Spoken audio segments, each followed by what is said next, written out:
नमस्कार दोस्तों, आप सभी का स्वागत है हमारे चैनल स्वन्य भक्ति संग्रह में।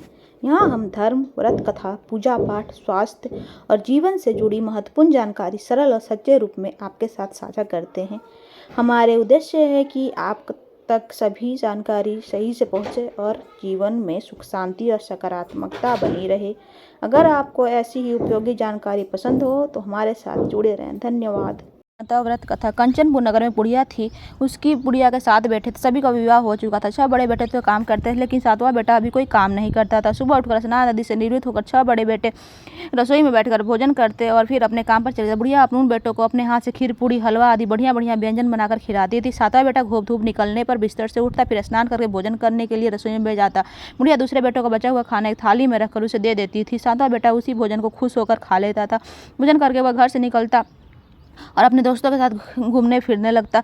इस रम मौज मस्ती से उसका जीवन व्यतीत हो रहा था। उसकी पत्नी बार बार उसे कोई काम करने के लिए कहती, लेकिन वह हंसकर कहता था, अरे तुम बार बार काम करने के लिए क्यों कहती हो? कितने मजे से तो दिन गुजर रहे हैं। माँ कितने बढ़िया बढ़िया व्यंजन बनाकर खिलाती है। तब उसकी पत्नी क्रोधित होकर कहती, माँ तुम्हें बढ़िया बढ़िया व्यंजन बनाकर नहीं खिलाती, बल्कि सबका बचा हुआ जूठा भोजन खिलाती है। यदि तुम्हें विश्वास न हो तो किसी दिन छिप कर स्वयं अपनी आंखों से देख लेना। उसकी अपनी पत्नी की बातें उस पर उसे यकीन नहीं था, लेकिन एक दिन इस बात की सच्चाई जानने के लिए वह सिर दर्द का बहाना करके चादर ओढ़कर रसोई घर में ही सो गया। थोड़ी देर बाद उसकी माँ ने अपने बेटों को खीर, पूड़ी, हलवा आदि बनाकर खिलाए। भोजन के बाद उन्हें लड्डू खाने को दिए। भोजन करके वह अपने काम पर चले गए। उनके जाने के बाद बुढ़िया ने उसकी थाली में बचे भोजन को एक थाली में रखा। बचे हुए लड्डुओं को टुकड़ों को एकत्र करके दोबारा लड्डू बना। उसके बाद बुढ़िया ने 7वें बेटे को भोजन करने के लिए कहा। उसने सोते हुए चादर के नीचे से सब कुछ देख लिया था। वह उठकर बोला, माँ मुझे भूख नहीं है, मैं परदेश जा रहा हूँ। बुढ़िया ने कहा, कल जाता हो तो आज ही चला जा। बुढ़िया के कठोर वचन सुनकर वह तुरंत परदेश जाने की तैयारी करने लगा। चलने से पहले वह अपनी पत्नी के पास गया।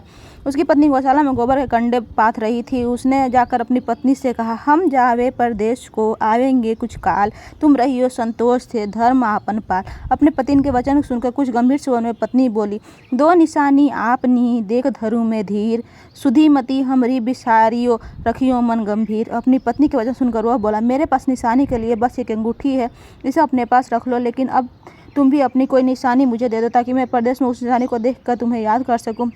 अपने पति की बात सुनकर वह बोली, नाथ मेरे पास निशानी के लिए कुछ भी नहीं है। फिर कुछ सोचकर उसने गोबर के हाथ से उसकी पीठ पर छाप लगा दी। 7वां बेटा अपनी पत्नी की उस निशानी को लेकर परदेश के लिए चल पड़ा। कई दिनों की लंबी यात्रा करके वह एक सुंदर और विशाल नगर में पहुंचा। वहां उसने कई दुकानदारों से नौकरी देने के लिए प्रार्थना की, लेकिन सबने उसे परदेसी जानकर उसकी प्रार्थना ठुकरा दी। निराश होकर अंत में वो एक सेठ की दुकान पर पहुंचा।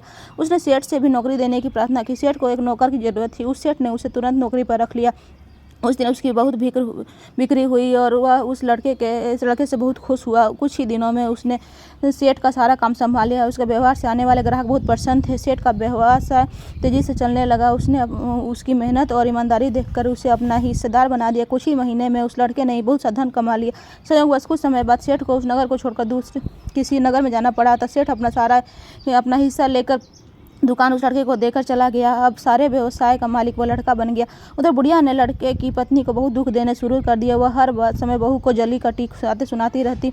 वह बेचारी हर समय काम पर लगी रहती थी, लेकिन फिर भी उसकी जेठानी उससे कुछ न कुछ बुरा भला कहती रहती थी। सुबह होते ही बुढ़िया उस लड़के की पत्नी को जंगल में जकड़ियाँ लेने के लिए भेज देती। उसे आटे से निकले चोकर की रोटियाँ खाने को दे देती, नारियल कटोरियाँ पानी पीने को देती थी। वह बेचारी चोकर की रोटियों खाकर भी किसी से कुछ नहीं कहती थी, बस इसे अपना भाग्य का लेखा सोचकर चुप रह जाती थी। एक दिन वह जंगल से लकड़ियां काटकर लौट रही थी। रास्ते पर संतोषी माता का मंदिर था। उस मंदिर के पास लकड़ियां का गट्ठा जमीन पर रखकर वह कुछ देर आराम करने के लिए रुकी। मंदिर में उसने बहुत सी स्त्रियों को पूजा करते देखा, तो उसने कहा, आप सब किसकी पूजा कर रहे हो? इस पूजा के लिए करने से क्या पुण्य मिलता है? एक स्त्री ने कहा। उसने बताया, हम सब संतोषी माता का व्रत करके उनकी पूजा कर रहे हैं। संतोषी माता की पूजा करने से धन संपत्ति भंडार बढ़ता है, निर्धनता दूर होती है, परिवार में खुश शांति रहते हैं। लकड़ियों का लड़कियों का शीघ्र विवाह होता है और उन्हें सुयोग वर मिलते हैं। व्यवसाय में लाभ होता है। निसंतान के घर संतान होता है। पति अगर परदेश गया हो तो संतोषी माता की अनुकंपा शीघ्र घर लौट आता है। न्यायालय में कोई मुकदमा चल रहा हो तो उसमें जीत होती है। धन संपत्ति में बढ़ोतरी होती है। पारिवारिक कलश नष्ट होता है। व्रत करने वाले स्त्री पुरुष को संतोष मिलता है। सभी मनोकामनाएं पूर्ण होती हैं। स्त्रियों से संतोषी माता व्रत के बारे में इतना सुनकर उसने व्रत करने की विधि भी पूछी। तब एक बूढ़ी स्त्री ने उसे बताया, संतोषी माता को व्रत करके गुड़ और चने का प्रसाद बांटकर स्वयं भी प्रसाद ग्रहण करना तो अभी नहीं भूलना।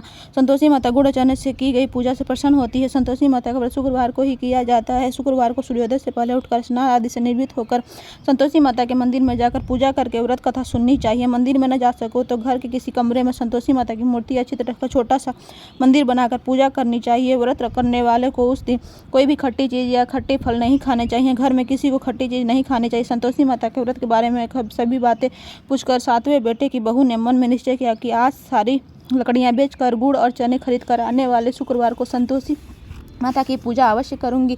उस दिन उसने लकड़ियाँ बेचकर गुड़ और चने खरीदे। शुक्रवार को सूर्योदय से पूर्व उठकर उसने स्नान आदि किया। फिर एक कलश में स्वच्छ ताज़ा जल भरकर चने और गुड़ के साथ जंगल की और चल पड़ी। रास्ते में संतोषी माता के मंदिर में जाकर उसने संतोषी माता की विधिवत पूजा की और कथा सुनी। फिर संतोषी माता के चरणों में सर रखकर प्रार्थना की, हे माता मेरे कष्ट दूर करो, मैं हमेशा तुम्हारी पूजा करूंगी। मेरा पति परदेश से सकुशल आए। संतोषी माता का स्मरण करते हुए उसने अपने पास वालों को गुड़ और चने का प्रसाद बांटकर थोड़ा सा प्रसाद स्वयं ग्रहण कर लिया। इस प्रकार सातवें बेटे की बहू ने हर शुक्रवार को संतोषी माता को विधिवत व्रत करना आरंभ कर दिया। दूसरे गुरुवार को उसने व्रत किया तो उसके पास पति का पत्र आ गया। तीसरे गुरुवार को पति का भेजा हुआ रुपया आ गया। इस पर घर के लोग उससे ईर्ष्या करने लगे। जेठानी ताने देने लगी, अरे अब तो पति के पत्र आने लगे हैं, रुपया भी आने लगा है। घर के बच्चे भी बार बार कहने लगे, अब तो चाची के पास रुपया आने लगा है, अब तो वह किसी से सीधे मुँह बात भी नहीं करेगी। वह बेचारी सबके ताने सुनकर चुप रह जाती थी। वह हर शुक्रवार को संतोषी माता के मंदिर में व्रत करने तथा कथा सुनने के बाद उनके चरणों में सिर रखकर प्रार्थना करती थी, हे माता मैंने आपसे धन नहीं मांगा था, मैंने तो आप मेरे पति के सकुशल लौटने की प्रार्थना की थी। एक दिन उसकी प्रार्थना सुनकर संतोषी माता ने प्रसन्न होकर कहा, जा बेटी तेरी मनोकामना पूर्ण होगी, तेरा पति शीघ्र ही घर लौट आएगा। वह बेचारी संतोषी माता के वचन सुनकर खुशी खुशी घर लौटे। उधर सातवां बेटा दुकानदारी में इतना व्यस्त हो चुका था कि उसे पत्नी और घर का कोई स्मरण ही नहीं रहा। दुकान के काम से फुर्सत नहीं मिलती थी। संतोषी माता उस बेटे की इतना व्यवस्था देखकर बहुत परेशान हुई। तब बहुत सोच कर संतोषी माता ने उस बेटे को स्वप्न में दर्शन देकर कहा, धनी साहूकार सो रहा है या जाग रहा है? वह बोला, हे माता मैं जाग रहा हूँ, मैं जाग नहीं रहा और सो भी नहीं रहा, आप मेरे लिए आज्ञा करें। संतोषी माता ने कहा, तूने प्रदेश में आकर इतना धन कमाया पर क्या तुझे अपनी पत्नी का कोई भी स्मरण नहीं है? उसने कहा, हे माता मुझे अपनी पत्नी का तो स्मरण है, लेकिन इस दुकान से कोई कहीं जाने का मुझे अवकाश ही नहीं मिलता। आप देखो ना, सारा रुपया व्यवसाय में लगा हुआ है। जब तक सारा रुपया वापस नहीं आ जाता मैं अपने घर कैसे जा सकता हूँ? संतोषी माता ने कहा, कल सुबह उठकर संतोषी माता का नाम लेकर मंदिर में घी का दीपक जलाकर पूजा करना और फिर दुकान पर जाकर संतोषी माता के नाम का दीपक जलाकर प्रणाम करके काम शुरू करना। शाम होते होते उधार दिया धन लौट आएगा। इतना कहकर संतोषी माता उसके स्वप्न में से अंतर ध्यान हो गई। सुबह उठकर उसने अपने मित्रों से स्वप्न की बात कही। वे सब उसका मजाक उड़ाने लगे, लेकिन उसका मन नहीं माना। उसने संतोषी माता पर पूरा विश्वास करके मंदिर में जाकर घी का दीपक जलाया। दुकान पर भी दीपक जलाकर संतोषी माता का स्मरण करके काम शुरू किया। उस दिन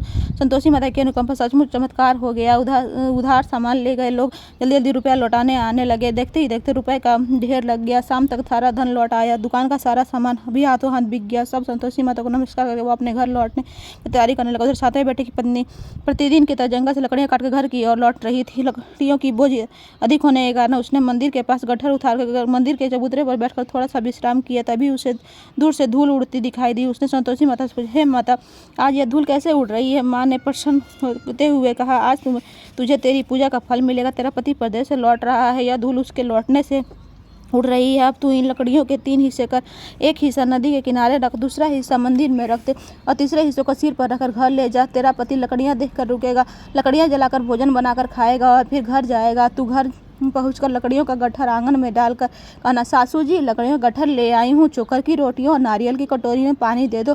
फिर पूछना, आज घर में कौन मेहमान आया है? संतोषी माता की बातें सुनकर वह खुश होती हुई घर की ओर चल पड़ी। कुछ देर बाद उसका पति वहां पहुंचा। लकड़ियों का ढेर देखकर उसने भोजन बनाकर खाया। फिर कुछ देर विश्राम करके घर पहुंचा। उधर बहू ने लकड़ियों का गट्ठा जमीन पर डालते हुए जोर से आवाज़ लगाई, सासू जी लकड़ियाँ ले आई हूँ, चोकर की रोटी दे दो, नारियल के कटोरे में पानी दे दो, आज घर में कौन मेहमान आया है। यह सुनकर उसकी बुढ़िया सास बोली, बहू ऐसा क्यों कहती हो, तेरा पति ही तो परदेश से आया है, नहा धोकर मीठी खीर खा। नए कपड़े पहनकर उसने कमरे से बाहर आकर भिखारी की तरह खड़ी अपनी पत्नी को देखकर कहा, माँ ये औरत कौन है। माँ ने कहा, बेटे यह तेरी बहू है, जब से तू परदेश गया है तभी से इसने ऐसी हालत बना रखी है, सारा दिन गांव में ऐसे ही जानवरों की तरह घूमती फिरती है, घर का कोई काम नहीं करती और नारियल की कटोरी में पानी मांग रही है।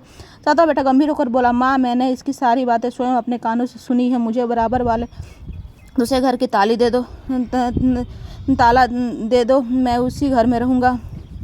बुढ़िया माँ ने उस बेटे को दूसरे घर की ताला की चाबी दे दी। वह अपनी पत्नी के साथ उस घर में आनंद से रहने लगा। उसके पास धन की कोई कमी नहीं थी, उसने घर को महल जैसा सुंदर बना दिया। अगले शुक्रवार को उसकी पत्नी ने कहा, प्राणनाथ मैं संतोषी माता का व्रत करती हूँ, संतोषी माता के अनुकंपा से ही मेरे सब काम पूरे हुए हैं, अब मैं व्रत का उद्यापन करना चाहती हूँ। पति ने कहा, अवश्य उद्यापन करो, मैं उद्यापन के लिए सब सामान एकत्र करता हूँ। बहू ने अपनी जेठानियों के लड़के को भोजन के लिए बुलाया। सभी जेठानियों उसकी धन संपत्ति वैभव से ईर्ष्या करने लगी। जेठानी ने अपने बच्चों को सिखा दिया था कि तुम भोजन के लिए इस समय खट्टी चीज़ें मांगना। वे नहीं चाहती थी कि उनका उद्यापन पूरा हो। संतोषी माता की पूजा के बाद जब बच्चों को भोजन के लिए कहा गया तो वह खटाई मांगने लगे। बहू ने कहा, खटाई किसी को नहीं मिलेगी। तब सभी बच्चे उससे पैसे मांगने लगे। बहू उनकी बुरी भावनाओं के बारे में कुछ जानती नहीं थी। उसने बच्चे को पैसे दे दिए। बच्चे दौड़ते बाजार में गए और इमली लेकर खाने लगे।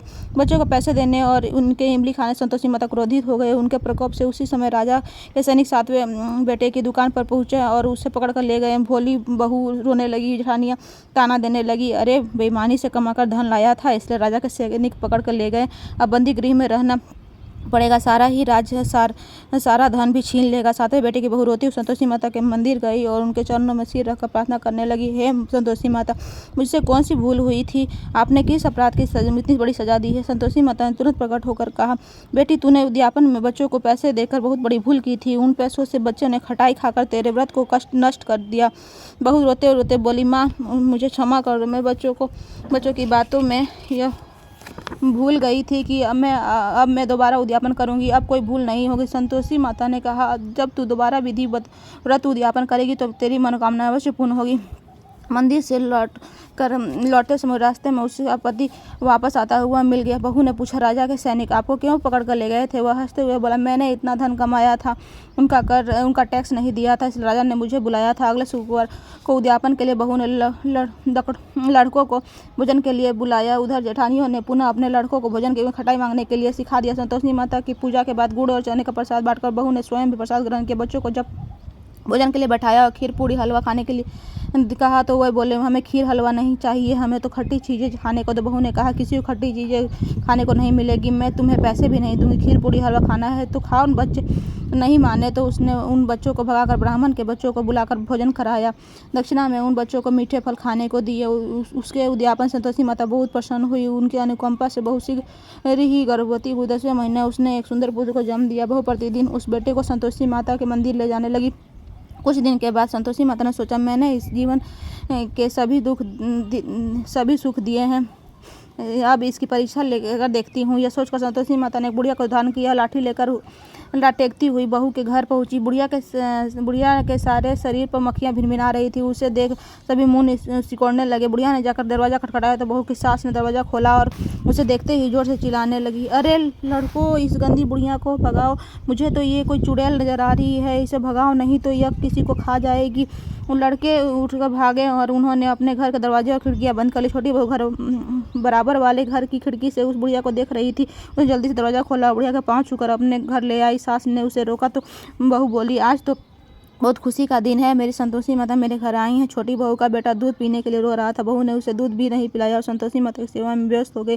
बुढ़िया सास क्रोध से बहू को बुरा भला कहने लगी। बहू बोली, सासू माँ, आज मेरी संतोषी माता मेरे घर आई हैं, इनका व्रत करने से ही मेरे घर में इतनी खुशियाँ छाई हैं। इतना सुनते ही सब उस बुढ़िया के पास दौड़ते हुए आए और उनके पैर छूकर क्षमा मांगते हुए बोले, माँ हमें क्षमा कर दो, हमने आपको पहचानने बहुत बड़ी भूल की, हम आपके व्रत की विधि नहीं जानते। हम हे माता, अब हम भी आपका व्रत किया करेंगे। उन लोगों की प्रार्थना सुनकर बुढ़िया का रूप धारण किए संतोषी माता प्रसन्न हुई और उन्होंने संतोषी माता के व्रत की विधि बताई। बुढ़िया से व्रत की विधि जानकर संतोषी माता का व्रत करने से उनकी सभी मनोकामनाएं पूर्ण हुई। उनके घर में धन की वर्षा होने लगी। बुढ़िया के सभी बेटों का व्यवसाय खूब तेजी से चलने लगा। धन संपत्ति से भंडार भर गया। संतोषी माता का व्रत करने और व्रत कथा सुनकर गुड़ और चने का प्रसाद खाने वाले की सभी मंगल कामनाएं संतोषी माता पूरी करती हैं। व्यवसाय में दिन दुनी रात चौगुनी तरक्की होती है। निसंतान स्त्रियों को पुत्र की प्राप्ति होती है और संतोषी माता का विधिवत व्रत करने वाली कुंवारी कन्याओं को मनचाहा सुंदर और सुयोग वर मिलता है। बोलो संतोषी माता की जय।